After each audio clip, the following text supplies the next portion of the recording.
Salut à tous, vidéo en fait du lundi, donc on est lundi matin, je l'avais déjà préparé finalement dimanche avant de partir. Je vais te faire une introduction assez longue parce qu'il faut revenir en fait dans tout le contexte pourquoi, et finalement donc ça sera ma conclusion où moi pour moi l'issue du pétrole, il n'y en a pas en fait.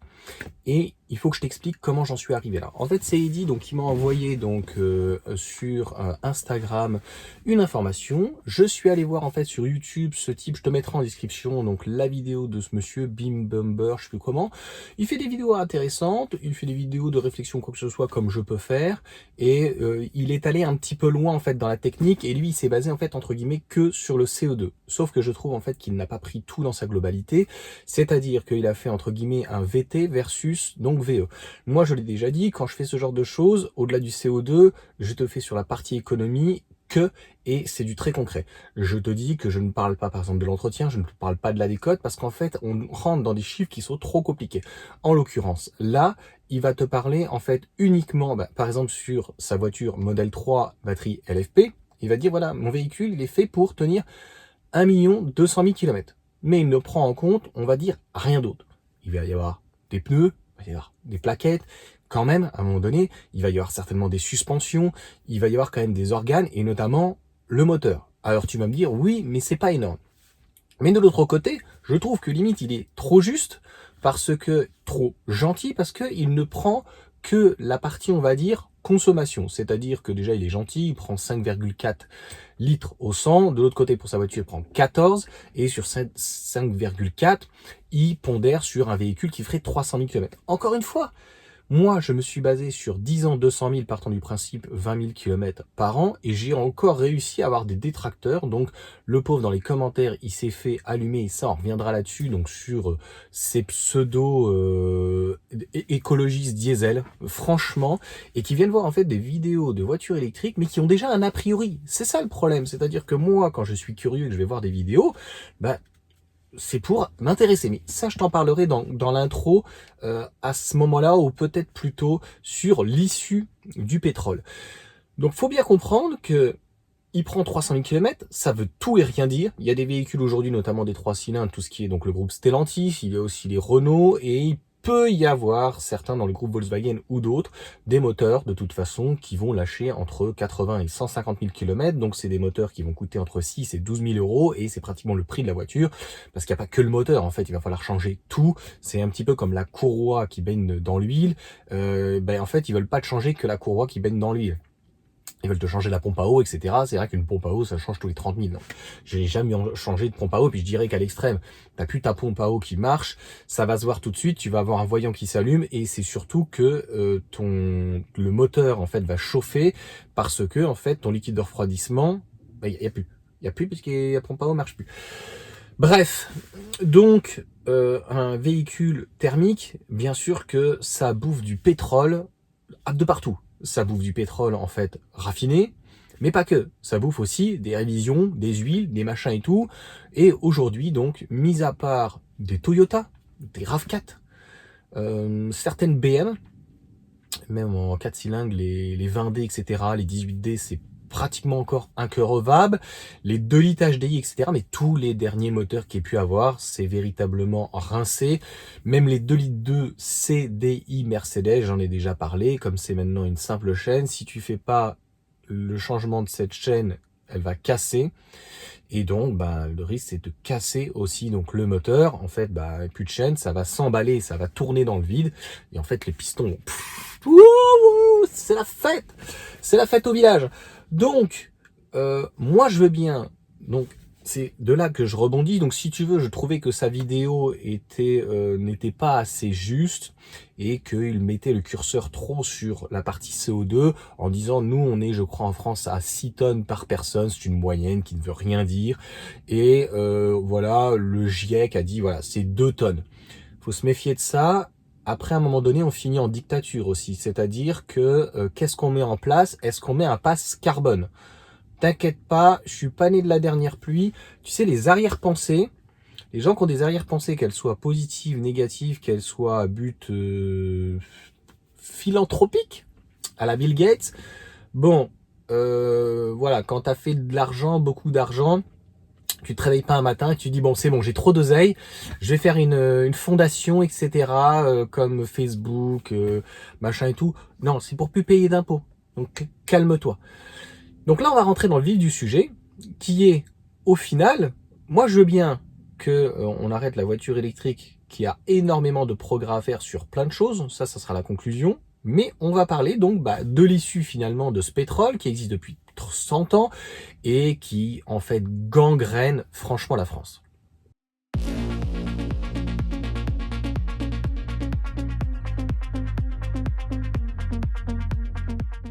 Donc comme tu peux le voir par exemple dans le nord de l'Europe, ils sont entre guillemets moins tenus par les couilles par les constructeurs européens et encore moins par les lobbies pétroliers, notamment, je te le mets en mille, Total.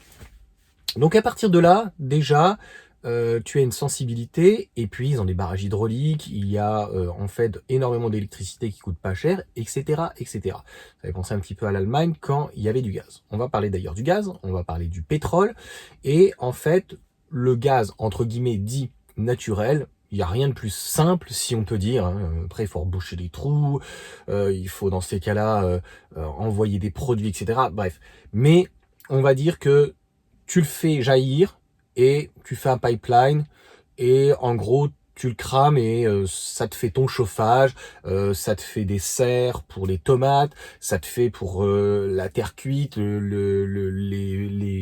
la toiture, donc les tuiles, le carrelage, etc., etc. C'est pour ça que notamment le carrelage avait pris 50% en Italie, en Espagne, parce que pour faire cuire de la poterie ou du carrelage, ils utilisent essentiellement donc du gaz. C'est la même chose, on va dire, avec le pétrole, mais comme le gaz, il va y avoir en fait des dérivés.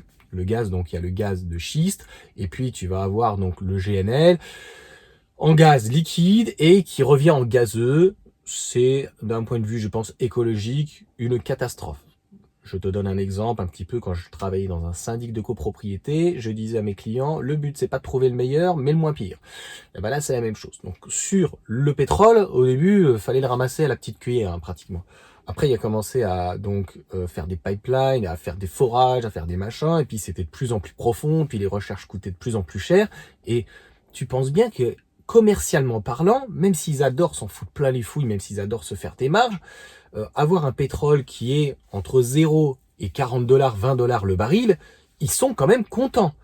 Mais tu vois bien qu'il y a un écart, c'est-à-dire qu'aujourd'hui, quand le baril est entre 80 et 120 dollars le baril, bah oui, ils se font des marges de fou. Tu l'as bien compris. Puis il y a des taxes de fou. Donc toi, tu le payes, on va dire, 2 euros, alors que le brut revient à 40 centimes. Mais c'est le jeu, ma pauvre Lucette. Donc là-dessus, qu'est-ce que tu veux faire? Tu vas aller vivre en Arabie Saoudite, en Iran, tu vas aller en Algérie. Il est pas cher le pétrole, en tout cas à la pompe. Mais bon, il faut voir après les conditions de vie, le pouvoir d'achat ou ce genre de choses. Ça ne se résume pas à ah ouais, mais là-haut il le paye 10 centimes du litre et nous on le paye 2 euros. Bon, voilà, on a la sécurité sociale, t'as des hôpitaux, t'as des machins. On a quand même une renommée internationale. Voilà, par rapport aux autres continents ou quoi que ce soit. Donc sur le pétrole, on a eu ça. Après, on a commencé à avoir le pétrole non conventionné, notamment, entre guillemets, au Canada et en Argentine. Ça y est, je l'oublie toujours, ce fichu pays. Je te le remettrai au pire des cas là. C'est ce qui a eu une guerre notamment un petit peu économique avec les États-Unis. Je l'ai là, je l'ai en tête, je le vois, voilà, c'est pas l'Argentine, juste en dessous. Au pire des cas, tu me le mettras en commentaire. Et ce pétrole-là, il est devenu réellement rentable aux alentours des 80 dollars du baril. C'est-à-dire qu'en dessous, c'est à perte. Donc ce pétrole non conventionnel, on va dire que grossièrement, c'est comme une mine, c'était comme les terres rares, c'est comme le lithium. En fait, grossièrement, hein, tu viens gratter, et gratte, voilà. Soit à ciel ouvert, soit tu commences par le bas, soit tu commences par le haut, soit tu remblayes pas. Voilà, moi j'habite en Meurthe-et-Moselle, donc je sais ce que c'est par exemple les mines à charbon. Et en gros, c'est une catastrophe écologique. Et on est arrivé au pire du pire. Non, pas le PureTech. On est arrivé au pire du pire. Et ni le Fisker pire, on est arrivé donc au gaz de schiste. Donc on pourra en faire de mémoire dans le centre de la France, d'ailleurs vers Clermont-Ferrand ou quoi que ce soit, donc dans le Massif central, etc. Mais a priori la question en fait est de savoir si écologiquement parlant, c'est raisonnable, responsable, et quels seront en fait les dégâts derrière. Est-ce que finalement une centrale nucléaire est peut-être mieux? Et on en arrive finalement à des ahuris. Donc c'était à la base ma vidéo pratiquement de 13 minutes où j'ai... Alors moi j'en ai pratiquement plus de commentaires parce que clairement je les ai virés, en fait ils sont pas du tout intéressants. Mais ce type donc qui fait des vidéos laisse un petit peu tout et n'importe qui, donc c'est un petit peu comme sur Twitter ou sur X, et donc à la Elon Musk où tout le monde devrait avoir la liberté. C'est un petit peu donc de l'autre côté, voilà, avec l'extrême gauche, personne ne devra avoir la liberté sauf ceux qui ont raison et les autres ont tort. Et de l'autre côté, tu as des gens un petit peu comme Elon Musk, trop certainement, je sais pas, trop socialiste ou trop à droite, tu vois, et voilà, je sais, on sait où il vise, hein, mais bon, tu m'as compris. En gros, c'est on donne la liberté à tout le monde. Sauf que le fait de donner la liberté en fait à tout le monde, on n'est pas tous égaux, ni physiquement, ni mentalement, et on n'a pas tous les capacités cognitives, mentales, tout ce que tu veux. Et donc, s'arrêtent toujours les mêmes commentaires. Oui, mais les pauvres petits Africains, le nickel ou le manganèse. Oui, mais la batterie, en fait, tu as vu le nombre de nickel qu'il y a, et tu as vu aussi le cuivre, il y a 70 kilos. Ils ont l'air d'être bien renseignés, mais alors à chaque fois, c'est ânerie sur ânerie. Oui, mais bon, si on charge à 19 heures, alors le gars, je lui dis, mais attends, on va charger à 22 heures. Oui, mais à 22 heures, si on a 25 millions de personnes qui rechargent, etc. Mais de toute façon, la question se pose même pas. Il y a à peine peut-être 1 million de personnes aujourd'hui, et de toute façon, je pense que la voiture électrique, qu'elle s'impose ou pas, il y aura peut-être pas 20 ou 30 millions de voitures électriques. Et puis, il peut y avoir des transports en commun. Enfin, moi, si tu veux, je parle que de voitures, parce que je suis un passionné de bagnole, tu me verras pas. Et d'ailleurs, je parle des fois un petit peu de politique, parce qu'on est obligé. Mais je n'ai pas parlé, je ne parle pas, je vais pas te parler de vélo, je vais pas te parler de trottinette ou quoi que ce soit, donc on reste sur la voiture. Et clairement, donc au-delà de tous les commentaires de neuneux, hein, franchement, qu'on connaît, je vais pas revenir là-dessus. Là, j'en ai eu encore un. Ouais, mais c'est financé par l'Europe, c'est financé par notre argent. Ouais, mais les subventions, c'est financé aussi par notre argent. Et oui, mais la voiture électrique, elle est pas du tout écologique. De toute façon, la voiture électrique, c'est ceci, cela. Enfin, bref. Et donc, la dernière des choses, avec ce type donc de personnes qui finalement on est dans l'inversion accusatoire, qui se disent, bah, finalement, c'est moi avec mon véhicule de 30 ans, mon diesel, qui suis écologique, et toi, tu ne l'es pas du tout. Donc la question qu'il faut se poser finalement, c'est est-ce qu'il y a une issue favorable à la voiture thermique? Non. En tout cas, pas avec du pétrole. Donc demain, peut-être avec des algues, peut-être avec de l'éthanol, peut-être aussi avec du gaz, peut-être avec aussi comme Porsche essaie de développer le e-fuel, mais pour le moment, il n'y a rien qui en ressort. Donc aujourd'hui, la seule solution qui est viable, on va dire, c'est l'électrique. Et le dernier point qui revient, c'est oui, mais bon, une fois qu'on aura vidé en fait toutes les mines, comment on va faire? Alors déjà, on peut recycler de 1, mais il y a des perspectives. C'est-à-dire qu'à un moment donné, le pétrole coûtant de plus en plus cher, et à un moment donné, il n'y en aura plus. C'est comme une nappe phréatique, à un moment donné, une fois que tu as tout sucé, alors il y a des complotistes qui disent, voilà, ça a l'air de se reconstruire. Il y en a qui disent que de toute façon, il faut des milliers d'années avant qu'on puisse avoir en fait du pétrole ou quoi que ce soit. Donc dans tous les cas, force est de constater que ça s'amoindrit et que, voilà, tant qu'on continue les recherches, on réussira à trouver quelque chose du non conventionnel, on arrivera à trouver d'autres solutions ou reprendre, voilà, peut-être, je sais pas, les huiles de friteuse et puis de les mettre éventuellement dans les voitures type diesel. Encore une fois, tout ce système-là va coûter cher. C'est aussi pour ça qu'il faut attendre, parce qu'il y a des choses en fait qui ne sont pas développées, notamment je pense plus sur l'électrique. Sur l'électrique, je trouve qu'il y a beaucoup plus de potentiel avec du fer, du lithium et du phosphate. C'est quelque chose qui peut se faire d'une manière, on va dire, plus raisonnable que par exemple l'hydrogène, parce qu'il va falloir aussi encore de l'électricité. Donc la question, c'est la même chose si tu veux avec la voiture électrique, par exemple, à extrême au Texas ou ailleurs. Ils produisent limite du pétrole avec le gaz de schiste ou quoi que ce soit, et aujourd'hui ça coûterait plus cher en fait d'utiliser eh bien une centrale thermique avec éventuellement du pétrole ou autre, et de les mettre dans la voiture finalement électrique. Donc la question, elle est toujours de savoir en fait quel est le rendement Au-delà de la rentabilité, là, c'est le rendement. Quel est le rendement? S'il est négatif, c'est mort. Il faut arrêter. Nous, avec nos centrales nucléaires, pareil, les questions sur les centrales nucléaires, oui, mais on nous a dit, ben oui, on nous a biaisé un petit peu en nous disant, on nous faire peur.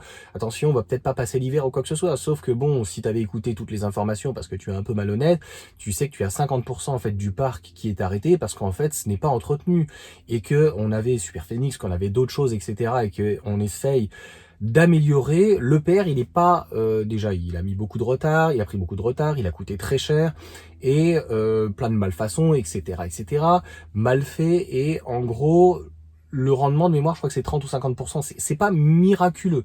Donc c'est une nouvelle génération, mais ce n'est pas révolutionnaire.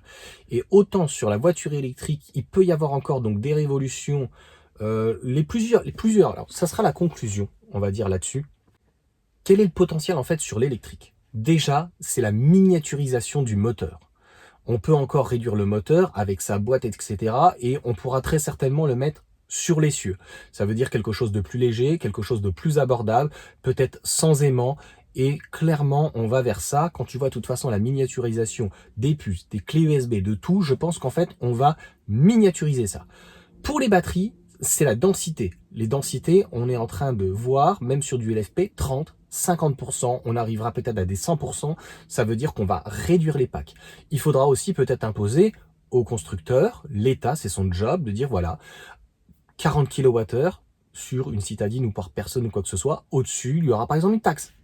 Je dis pas que c'est bien ou pas bien, mais il va bien falloir trouver des taxes, et ça peut être, je trouve, une des solutions. Donc sur la batterie, il y a ça. Et après, c'est tout un allègement qui peut être fait avec d'autres métaux. Il y a Hyundai, je crois aussi, je sais plus, je crois que c'est Kia qui parle en fibre de carbone. Ça risque de coûter par contre très très cher la voiture. Mais il y a aussi le recyclage. En tout cas, quand je dis le recyclage, ce n'est pas la batterie de la vider. C'est qu'une batterie qui a 100 ou 200 000 km ou 300 000 km. Et que la voiture, en fait, ben, elle est déjà fatiguée. La personne a fait juste 10 000 km par an. Donc 300 000, 30 ans. De pouvoir avoir quelque chose de modulaire. C'est encore là le boulot du législateur. Le boulot du législateur, ce n'est pas de t'imposer quelque chose, mais c'est de simplifier les normes et de mettre une harmonie avec différents constructeurs. Un exemple très simple, Apple. Apple, ça faisait très longtemps qu'ils utilisaient donc leur branchement, ils ont enlevé même la prise de jack. Franchement, qu'est-ce que ça pouvait leur foutre la prise jack? Enfin, moi j'aimais bien. Et puis l'alimentation. Ils ont tout mis dessus et l'Union européenne a réussi à leur imposer donc l'USB-C. Mais à ce moment-là, tu n'as plus besoin de livrer le chargeur avec. Tu livres que le téléphone. Je pense qu'on est assez d'accord là-dessus. Et donc, l'obligation des constructeurs par l'État, par voilà un organisme supranationaliste, donc notamment comme l'Europe ou quoi que ce soit, et d'obliger en fait des normes. Les normes, il faut pas qu'il y ait comme la France un millefeuille, mais vraiment ce type de normes, c'est vraiment pour réduire à peau de chagrin les branchements, tu vois, le type 2, le C16, et d'imposer en fait une norme comme ça va permettre aussi de réduire les coûts. Donc, parce que on voit bien qu'il y a entre guillemets, par exemple pour Apple, une mauvaise foi d'essayer de garder en fait son monopole, tu vois, de te laisser iOS et de pas essayer de s'ouvrir juste pour t'obliger en fait à rester dans l'écosystème. Donc encore une fois, avec des avantages et des inconvénients. Tesla l'a fait quand même plutôt d'une manière honnête, puisque tout le monde est passé en fait aux normes, on va dire, de charge Tesla aux États-Unis. Je me demande si finalement c'était pas vraiment la meilleure chose, puisqu'au final tu n'as qu'une seule arrivée donc d'alimentation et t'as pas un type 2 et un CCS. Bref, ça c'est encore un autre débat. Donc les améliorations sont certaines, et puis sur l'arrivée de l'électricité et des centrales nucléaires, en fait c'est tout ça qu'il faut améliorer. Sur le thermique, honnêtement, tu regardes sur 10 ou 20 ans, il n'y a rien eu. Sur l'essence, on a gagné à peine 0,5, 1 litre. On a fait que du downsizing, on a fait que réduire en fait les moteurs, et au final tu te retrouves avec des moteurs avec des turbos qui consomment tout autant finalement qu'un moteur. Tu prends le TCE, j'allais dire, mais aussi le PureTech. Il n'y a pas une si grosse différence finalement avec un 1,6 litre 110 chevaux qu'avec un 130 chevaux PureTech, le 1 litre 2. Franchement, enfin bref, il n'y a même pas 1 litre. Alors après, ils essayent de te bidouiller avec de l'hybride, donc au final, tu te retrouves quand même avec un moteur, avec un échappement, avec un catalyseur, donc avec un aimant permanent, avec des aimants, pardon, et un moteur électrique quand même avec de l'aimant permanent et avec une batterie NMC, etc., que tu vas flinguer. Donc je trouve que, j'ai déjà dit, c'est un peu, surtout en rechargeable, le pire des mondes. Et donc, sur la partie, on va dire, consommation, il n'y a rien eu de transcendant. Sur la partie rendement, pareil, il n'y a rien eu de transcendant. Sur les diesels, tu le vois bien, que ce soit un analysis, même les 2 litres, les BMW sont exceptionnels, 190 chevaux, voire 240, mais le 190 chevaux en 2 litres, c'est à peu près 5 litres au 100. Sur les V6, ils arrivent sur des berlines à être à 6 litres 5, 7 litres, c'est quand même assez exceptionnel. Donc, on n'a pas réussi à faire mieux. Au final, les voitures sont de plus en plus grosses, sont de plus en plus lourdes, et encore une fois, on n'a pas réussi à trouver d'alternative, ni au pétrole, ni aux consommations, ni sur rien. Et à chaque fois, en fait, on a rajouté pour réduire les grammes de CO2, c'est ce qui parlait donc l'autre personne dans la vidéo, on a rajouté en fait une usine à gaz. Ce qu'il n'y a pas dans un véhicule électrique. C'est-à-dire que on t'a rajouté les filtres à particules, il y a le catalyseur, mais il y a aussi donc pour le diesel l'AdBlue, etc., etc. Et tout ça, en fait, un moteur, il a besoin de respirer, il a besoin d'un bon mélange. Et c'est comme si en fait on te mettait un filtre devant et en fait il est asphyxié. En plus, il a un turbo le pauvre. Donc en fait, t'avais un moteur de 1,6 litre, 2 litres, on va dire. Aujourd'hui, on lui a amputé un cylindre, le pauvre. Il se retrouve avec 3 cylindres, donc en fait, il est déjà bancal. On lui met un turbo en plus, et en plus, on lui met un filtre, et il a du mal à donc ventiler. C'était la preuve, par exemple, avec la RCZ, qui faisait de mémoire 170 chevaux, et une fois qu'ils ils sont passés aux nouvelles normes avec un nouveau filtre, ça avait diminué, je crois, de 7 chevaux ou quoi que ce soit. La conclusion dans la conclusion, c'est que pour la voiture donc électrique, encore une fois, on n'a pas tout ça. Une bonne gestion, une batterie intégrée dans le châssis, comme je te dis, qui sera plus légère, et grossièrement un moteur qui est d'une simplicité et extrêmement fiable, beaucoup moins de pièces. Maintenant, il va falloir que les industriels et les constructeurs fassent des efforts. Il faut ne pas hésiter malheureusement à les boycotter. Je vois par exemple mon beau-père qui est passé pour aller voir le 3008, le GT. Il lui sort avec la peinture et une option en plus, plus le gravage de ceci. On est à 45 000.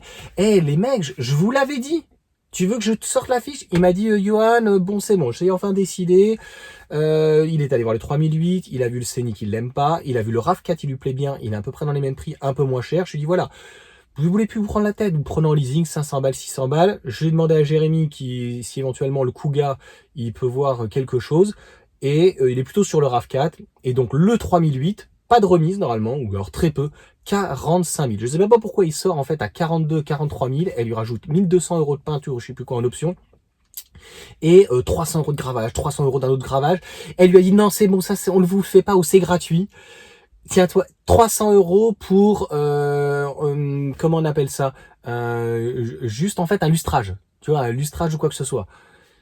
Faut que ça s'arrête ça. Faut que ça s'arrête. Le client ne peut pas être une vache à lait. C'est pire que l'État, quoi. Pire que l'État avec les impôts. Donc, tant qu'on aura des constructeurs qui se comportent comme ça, et moi c'est ce que j'apprécie, ma femme apprécie énormément quand elle a vu la tartine, tout le papier, elle dit, mais on est en 2024 là, on sort du papier et on fait un produit qui était à soi-disant 38 000, il sort à 45 000, frais de livraison, frais de machin, frais de trucs, et tata. Putain, avec Tesla, on se prend pas la tête. Tac. C'est combien? 42, voilà, et livré avec les câbles et tout machin. C'est déjà assez compliqué en fait pour ceux qui ne s'intéressent pas à l'électrique pour en fait en rajouter des frais de mise en service et des frais de partout. Donc, voilà pourquoi sur l'électrique, encore une fois, il y a énormément, donc c'est le petit résumé, tu vois, en 30 secondes, il y a vraiment du très très gros lourd, du gros potentiel, avec un écosystème, donc voiture électrique, panneaux photovoltaïques, donc centrales nucléaires, et je pense voilà aux charges, les charges rapides, superchargeurs, franchement il y en a partout aujourd'hui, c'est pas du tout un problème, mais les gens arrivent à te sortir des âneries pareilles. Ça suffit en fait, ça suffit de s'inventer et de raconter n'importe quoi.